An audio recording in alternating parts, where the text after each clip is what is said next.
कोल्हापूर जिल्ह्यातील करवीर तालुक्यात एक अत्यंत दुर्दैवी घटना घडली आहे।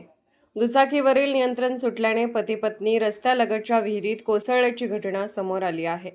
या अपघातात पत्नीचा दुर्दैवी मृत्यू झाला असून पती थोडक्यात बचावले आहेत। रविवारी रात्री करवीर तालुक्यातील दऱ्याचे वडगाव येथे काळाने एका कुटुंबावर घाला घातला। मयुरी विशाल बेनके वय 30 या आपल्या पती विशाल बेनके यांच्यासोबत डॉक्टरांकडे जाण्यासाठी घरातून दुचाकीवरून निघाल्या होत्या। मिळालेल्या माहितीनुसार मयुरी यांची प्रकृती बरी नसल्याने रात्री 8च्या सुमारास त्या गावातील डॉक्टरांकडे जात होत्या।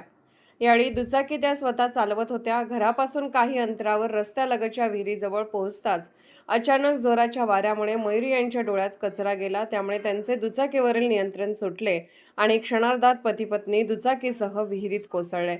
अंधार आणि विहिरीची अधिक खोली यामुळे विशाल बेनके यांनी पत्नीला वाचवण्याचा आटोकाट प्रयत्न केला, मात्र पाण्यात मयुरी यांचा शोध लागला नाही। त्यानंतर विशाल यांनी आरडाओरडा करत जवळच्या नागरिकांना मदतीसाठी पाचारण केले। घटनेची माहिती मिळताच ग्रामस्थांनी युवकांनी तातडीने घटनास्थळी धाव घेतली। रुपेश बेनके आणि त्यांच्या सहकार्याने विहिरीत उतरून मयुरी यांचा मृतदेह बाहेर काढला।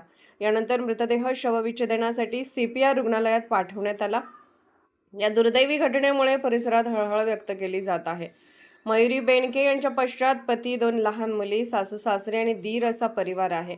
दरम्यान या प्रकरणाची नोंद इस्पुर्ली पोलीस ठाण्यात करण्यात आली असून सहाय्यक फौजदार अभिजित पाटील पुढील तपास करत आहेत।